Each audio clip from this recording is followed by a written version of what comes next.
성부와 성자와 성령의 이름으로 아멘. 예수님과 어머니 하나 되신 성심을 통해 아버지 뜻 안에서 기도드립니다. 예수님과 어머니께서 행하신 위대하신 모든 업적들을 아버지 뜻 앞에 펼쳐놓아 그 업적들 하나하나마다 입맞춤을 드리며 기도드립니다.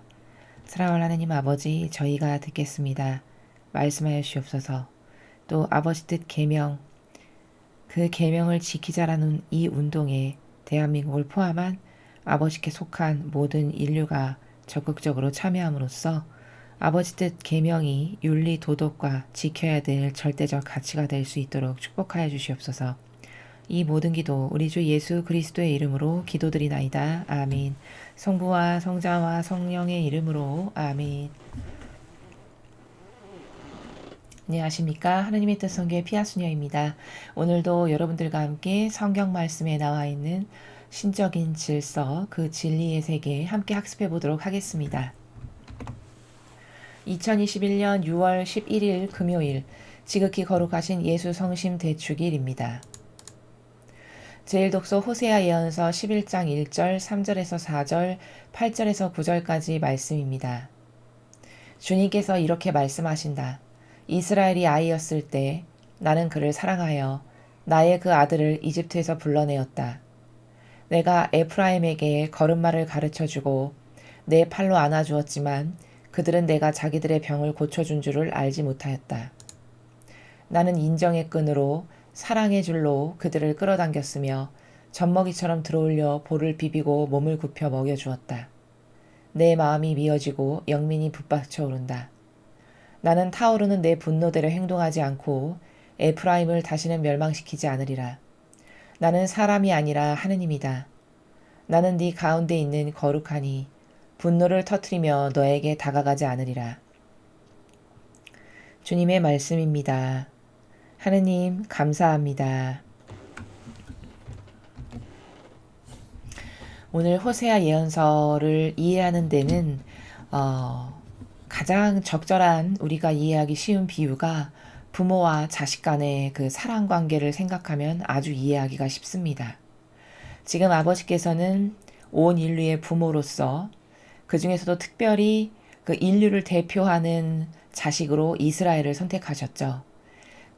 그래서 그 이스라엘을 남의 나라에서 종살이하고 참 비참하게 살던 그 자식을 거기서 엄청난 권능과 능력으로 끌어내시고 그리고도 매 순간 그들을 돌보시고 이끌어 주시고 마치 이런 거죠. 부모가 아이를 처음 낳으면 기저귀 갈고 또 젖먹이며 어디 하나 넘어지면 다칠세라 안아 일으켜 세우고 볼을 비비면서 사랑을 주고 그리고 또 잘못하면 호되게 야단쳤다가도 한쪽 마음이 아리고 아파서 혼자 몰래 눈물을 훔치며 마음 아파하는 이런 어떤 부모의 절절한 사랑의 마음을 오늘 이 호세아 예언서를 통해서 우리가 조금 확인할 수 있습니다. 배은망덕한 인류를 보시고 지금 한탄하시는 아버지의 마음을 여러분이 저와 함께 읽으셨습니다. 부모님이시라면 그 자식을 어떤 사랑의 나라에서 대하시는지 오늘 이 아버지의 마음을 충분히 이해하실 거라고 생각이 됩니다.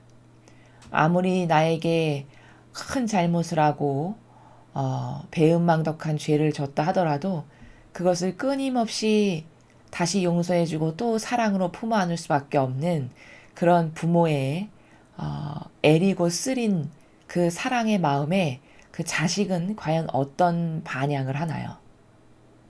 그런 부모에게 끊임없이 못되게 굴고 배은망덕하게 굴고 모욕과 치욕을 주죠.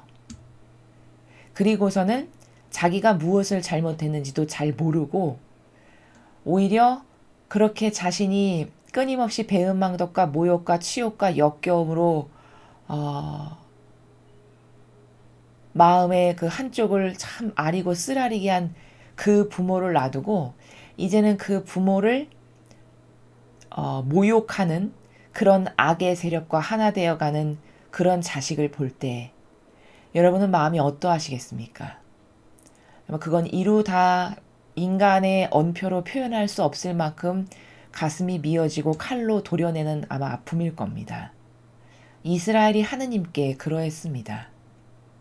그렇게 아버지께서 여기 보면 인정의 끈으로 사랑의 줄로 그냥 끌어당기며 젖먹이처럼 들어올려서 막 볼을 비벼대며 몸을 굽혀서 먹여주고 그걸 일일이 어려서 돌보고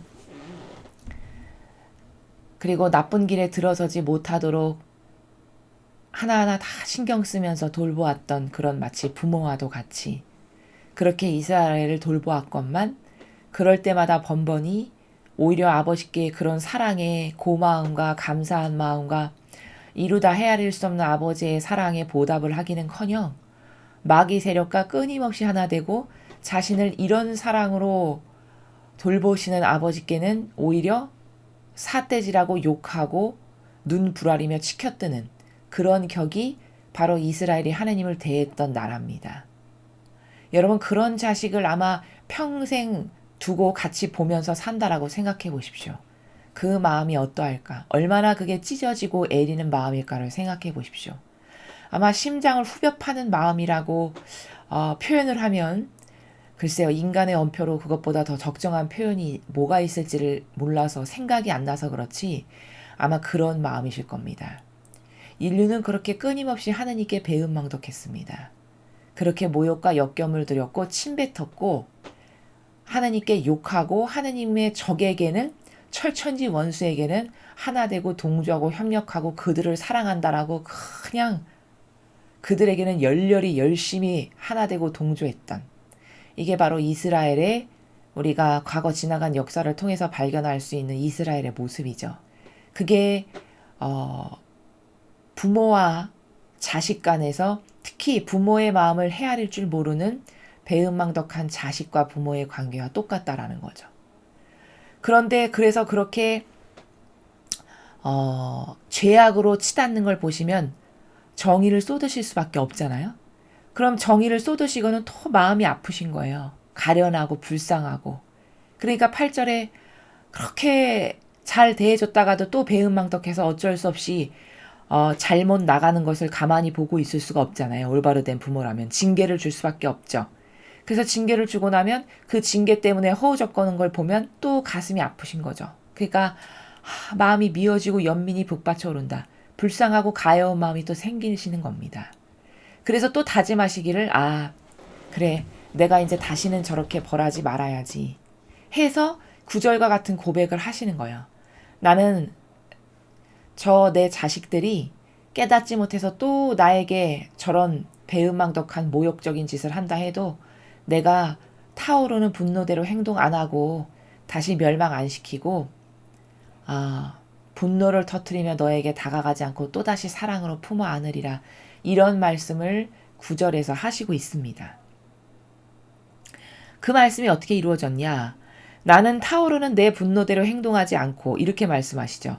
그래서 진짜 예수님을 보내주셨죠. 구원을 하시려고. 그게 바로 타오르는 분노대로 행동하지 않으셨다라고 하는 증거입니다. 이렇게 말씀하시고 약속을 정확하게 지키셨어요. 아버지는 매번.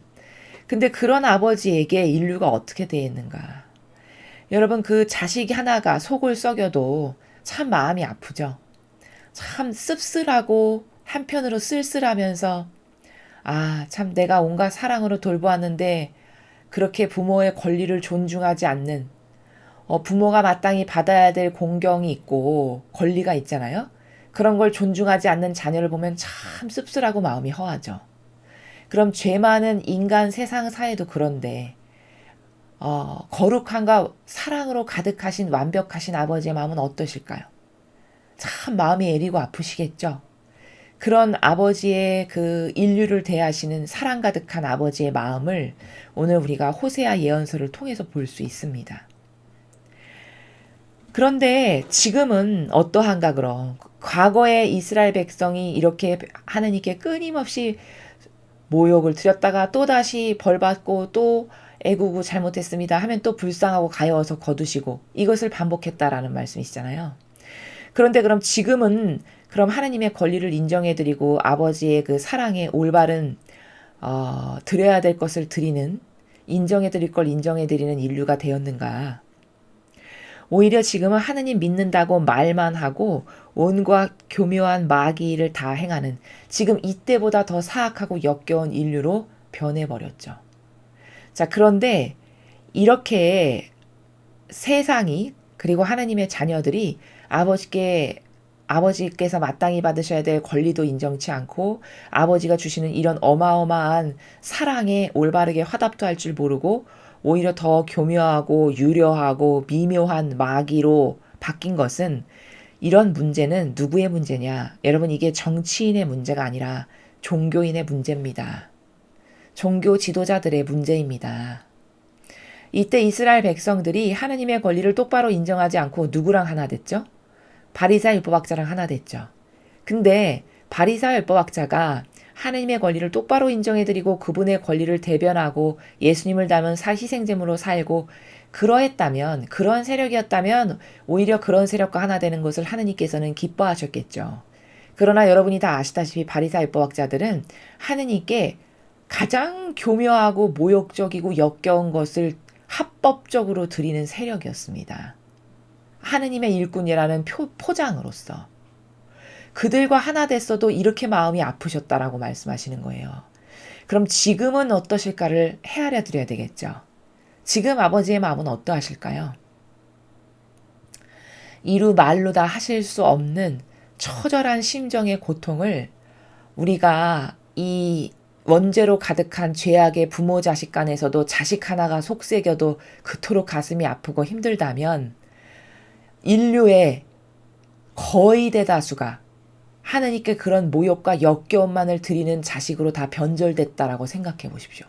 여러분, 자식이 10명인데 10명 중에 8, 9명이 여러분에게 매일같이 모욕과 역겨움과 침뱉음과 권리 인정 안 하고 오히려 여러분을 반대하는, 박해하는 마귀 세력과 하나 되어서 산다. 내 자식이라는 아이들이. 그럼 그 마음이 어떠실지를 한번 헤아려 보십시오. 참 날카로운 송곳, 면도 칼날로 심장을 도려내는 마음 아닐까요? 그런 마음일 거라고 추측이 됩니다. 우리는 하느님께 지난날 이 이스라엘 백성과 별반 다르지 않죠. 지금은 더 교묘하고 유려하고 역겨워졌습니다. 왜? 교회의 지도자들이 자기들이 일단 교묘하고 유려하고 역겨운 마귀고 그 마귀적 사고방식을 대대손손 전승함으로써 착한 마음으로 다가왔던 신자들에게까지도 그 사고방식을 전이시켜서 이제 교묘하고 유려한 마귀로 다 변질이 된 상태입니다. 그리고서는 그것을 하느님을 사랑하는 것처럼 코스프레까지 하면서 남을 속이면서 그렇게 역겨운 일을 매일 행한다면 이건 얼마나 큰 죄악을 받아 마땅한 일일까요?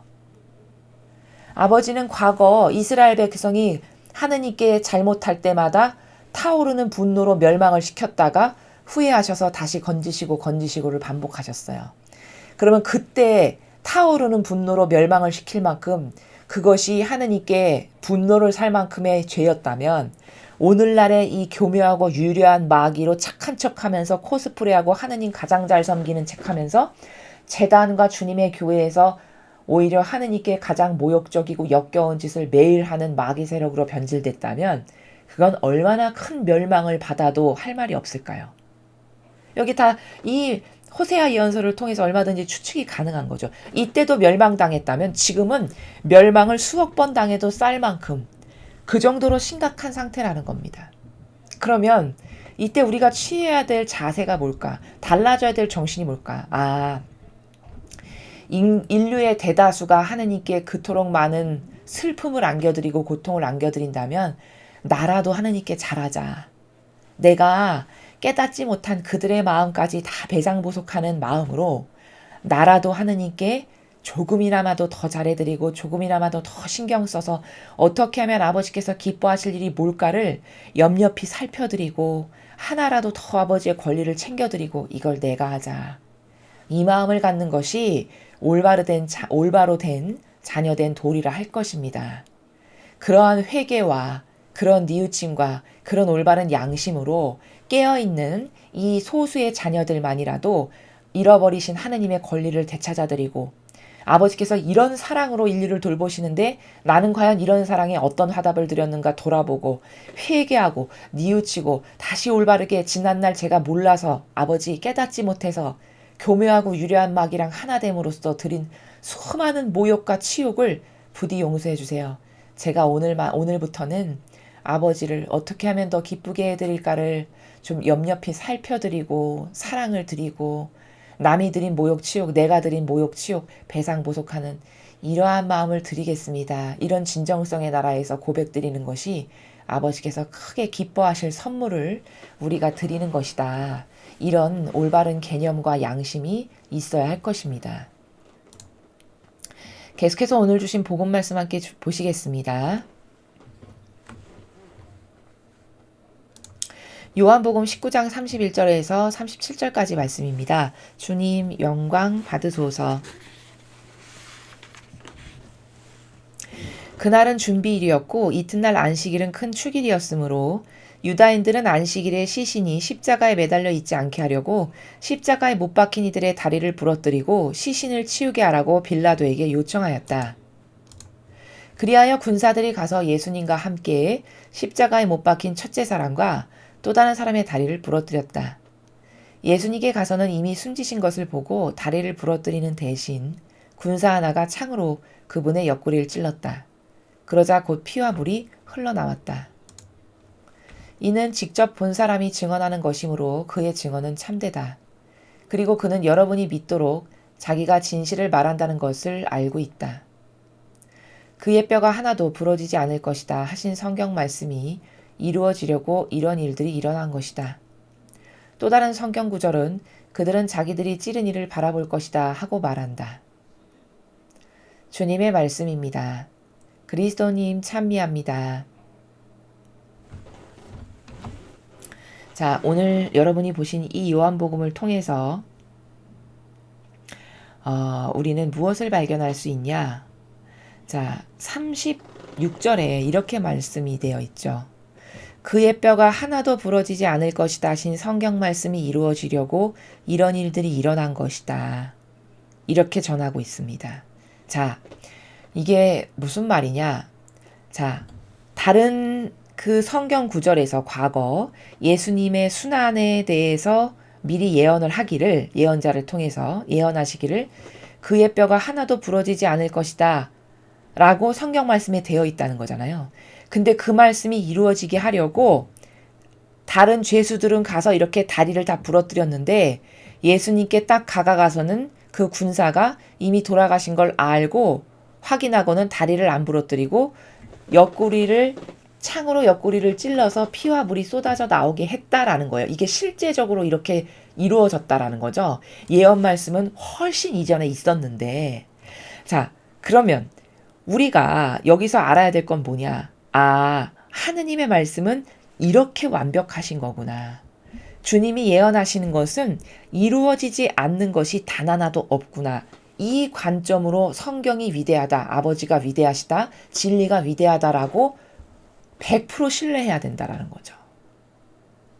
여기도 보면은 또 다른 성경 구절은 그들은 자기들이 찌른 이를 바라볼 것이다 하고 말한다. 또 다른 성경 구절에서 그들은 자기들이 찌른 이를 바라볼 것이다 라고 말했다라고 인용하는 이 성경이 어디냐면 계시록이에요. 그래서 제가 여기 이렇게 추가로 붙여왔는데 계시록 1장 7절에 보면 이렇게 돼 있습니다. 그분은 구름을 타고 오십니다. 모든 눈이 그를 볼 것이며 그분을 찌른 자들도 볼 것입니다. 여기 그분을 찌른 자들도 볼 것입니다. 이렇게 돼 있죠. 땅 위에서는 모든 민족이 그분 때문에 가슴을 칠 것입니다. 꼭 그렇게 될 것입니다. 아멘. 이게 계시록 1장 7절이에요. 자, 그러면 계시록 1장 7절에 있는 그분을 찌른 자들도 볼 것이다 라고 이렇게 증언되어 있다는 걸 여기서 또 중복적으로 증언을 하죠. 자, 이렇게 참되다는 것이고, 자, 또한 여기서 우리가 하나 또 발견할 수 있는 거 뭐냐?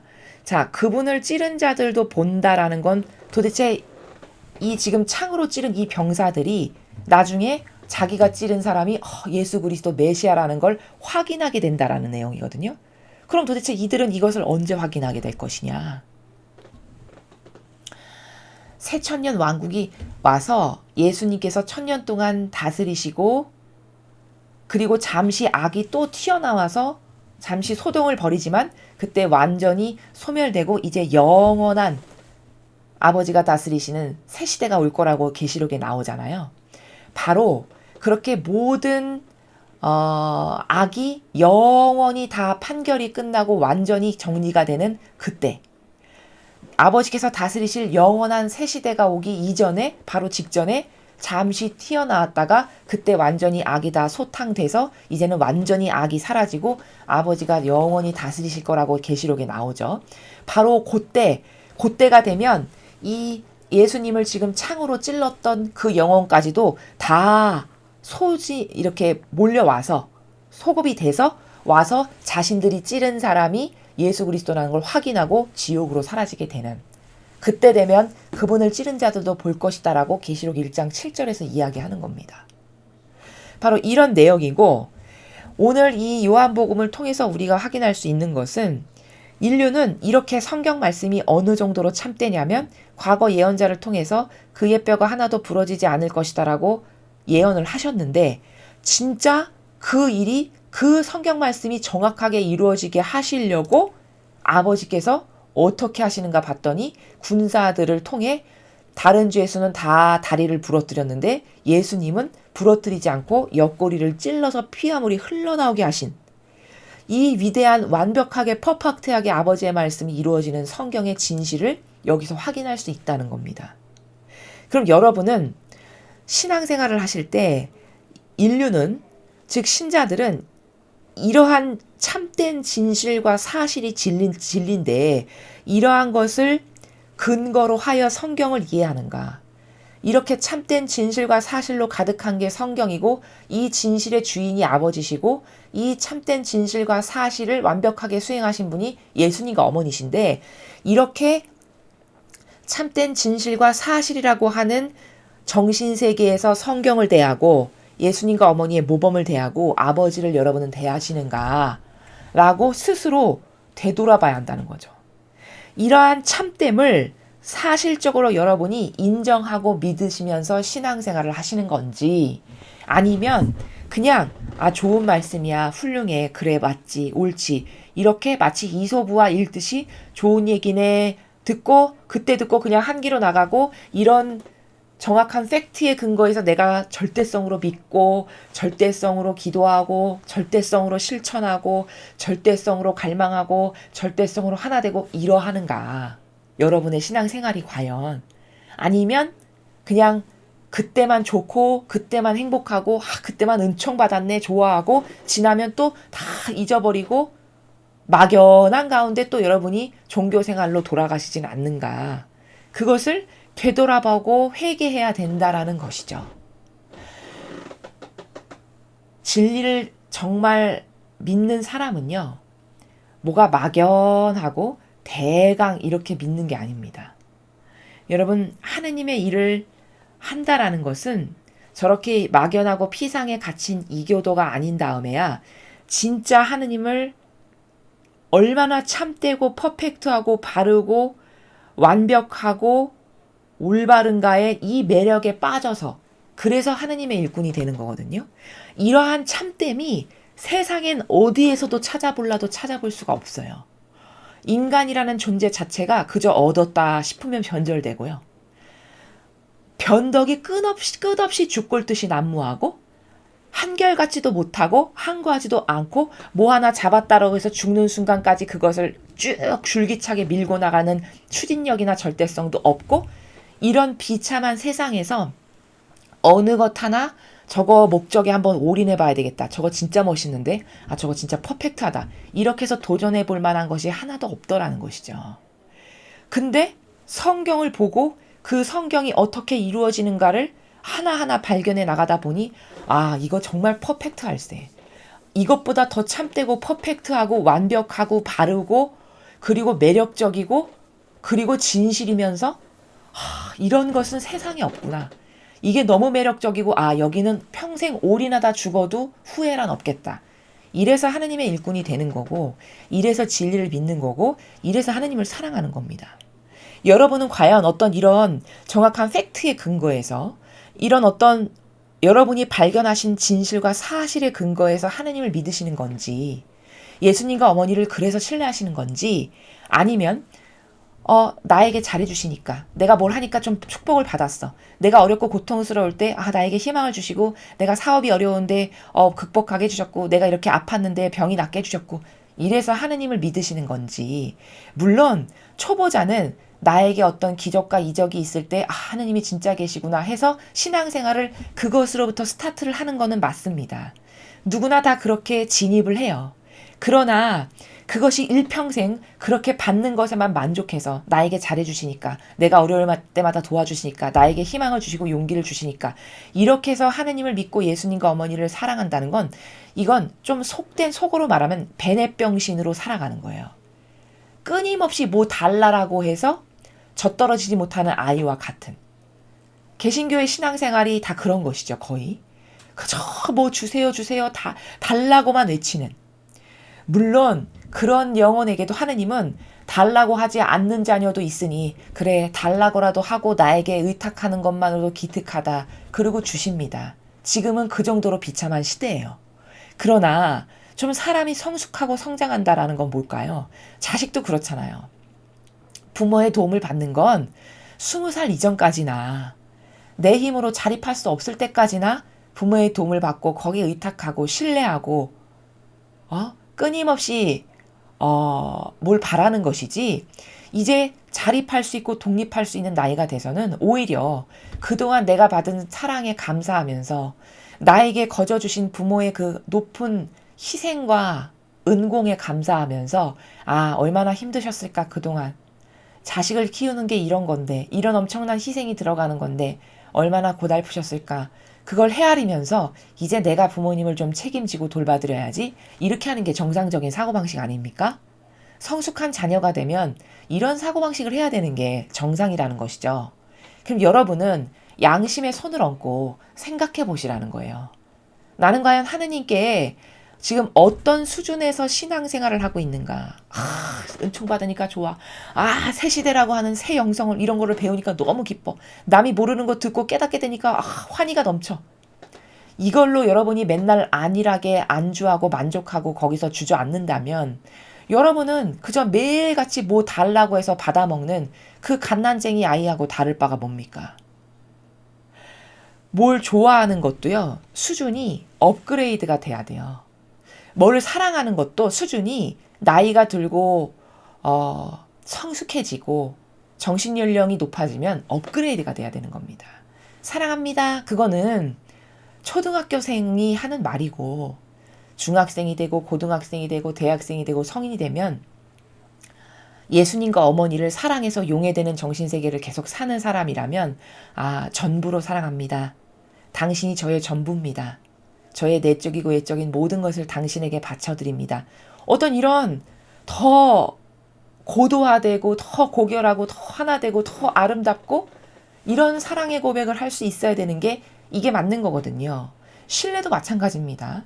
처음에 도입은 나에게 뭘 주시고 내가 고통 중에 은총을 주시고 위로를 주셔서 좋아했지만, 일평생을 그걸로만 간다면 하느님께 보답해드리는 건 하나도 없는 거잖아요. 맨날 받기만 하고.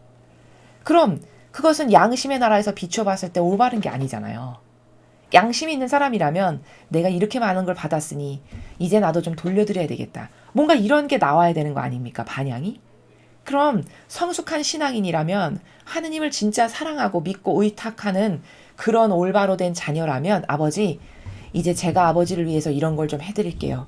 그동안 저에게 너무나 많은 사랑을 주셨습니다. 제가 아버지 상처받으시는 마음을 대신해서 고행도 좀 하고, 오늘은 밥 한 끼도 좀 굶고, 내일은 사랑할 수 없는, 도저히 제가 인간적으로는 사랑할 수 없는 누군가에게 다가가서 커피 한 잔도 좀 주고 친절하게 다가가서 말도 하고, 제가 이런 희생을 아버지를 사랑하니까 아버지를 사랑한다는 증거로 보여드릴게요. 어떤 이런 것을 좀 행하는 사람이 돼야, 그래야 하느님께서 그래 너에게서 내가 위로를 받는다. 그래 딸아 고맙다. 그래 아들아 고맙다. 이런 것을 느끼실 수 있겠죠. 여러분도 자녀가 수억을 갖다 준다라고 해서 기쁘다기보다는, 야구르트 하나지만 매일 정성스럽게 새벽 6시에 갖다 주는 부모를 생각해서 눈이 오나 비가 오나 바람이 부나 덥나 그냥 한결같이 그 부모님을 사랑하는 마음을 가득 담아서 비록 돈이 많진 않지만 우유 하나, 야구르트 하나를 새벽 6시에 매일 부모님의 집 앞에 문 앞에다가 가져다 놓고 출근하는 자녀가 있다면 그 자녀가 더 아름답고 더 예쁘고 더 소중한 거 아닐까요? 사랑이라는 건 그런 겁니다. 작은 것 하나지만 그 작은 것 하나에서 느껴지는 진실성, 그 작은 것을 꾸준하게 행할 수 있을 만큼 한결같은 사랑, 이런 것을 줄 때 사람도 감동하게 되고 감탄하게 되는 것이거든요. 그런 것을 하느님께 이젠 좀 드릴 줄 아는, 나를 어떤 사랑으로 돌보셨는지 우리가 일독서에서 봤잖아요. 그냥 벌하셨다가도 가여워서 연민의 정이 끓어오르고 북받치신다고 말씀하시는, 부모보다 더한 애끓는 사랑을 가지고 계신, 흠없고 완벽하고 순결하신 사랑을 가지고 계신 분이 우리의 아버지시죠. 그럼 여러분은 그런 사랑을 받은 자녀로서 아버지께 무엇을 드렸는가? 한번 곰곰이 생각해보고 반성하고 뉘우치고 회개도 하고, 그리고 성숙한 자녀라면 아버지 이제 아버지가 저를 이토록 많이 돌봐주셨는데 이제는 제가 좀 아버지를 대신해서 아버지 권리도 찾아드리고 아버지가 사랑하시는 자녀들에게 진리도 전하고, 이러면 아버지가 기뻐하시니까 제가 이런 희생도 하고 고통 저에게 주신다고 해도 기꺼이 받고 제가 이런 걸 좀 하겠습니다 아버지. 이런 다짐을 드리는 게 여러분이 성숙한 신앙인이 되신 거고, 하느님이 어떤 분이신지를 조금 그때 돼서야 아는 거다라는 겁니다. 오늘 우리는 일독서에서 하느님께서 인류를 어떻게 사랑하시는가, 끊임없이 배은망덕한 인류에게 어떤 한결같은 마음으로 대하시는가를 보았습니다. 그리고 복음에서는 진짜 이 아버지가 가지고 계신 진리라고 하는 참된 진실과 사실의 나라는 얼마나 퍼펙트하고 아름다운 나라인가를 보았습니다. 하느님을 사랑한다는 건 이런 참됨에 너무 반해서, 세상엔 이런 참되고 변하지 않는 고결한 가치가 없죠. 모두가 다 변질되고 다 변덕스럽고 나약하고 자기 좋아하는 게 다가오면 다 버리고 배신하고, 이게 세상이죠. 한결같음을 볼 수 없습니다. 세상에서. 아버지는 한결같으세요. 어떤 성성을 걸어서 축복하신 것을 웬만해서는 거두시지 않습니다. 그리고 그런 참됨의 진실과 사실과 그 완벽한 공정하심과 정의와 그러면서도 사랑 넘치시는 자비, 이 모든 것이 너무나 아름다워서 그래서 아버지를 사랑하는 거거든요.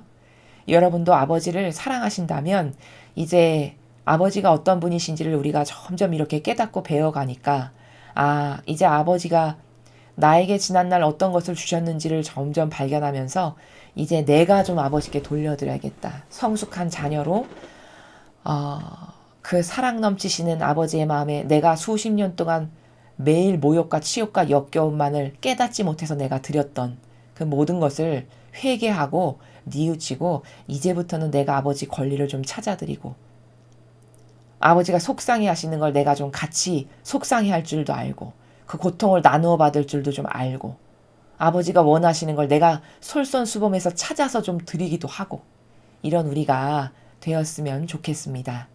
이상으로 2021년 6월 11일 금요일 지극히 거룩하신 예수성심 대축일 복음 해설을 마치겠습니다. 감사합니다.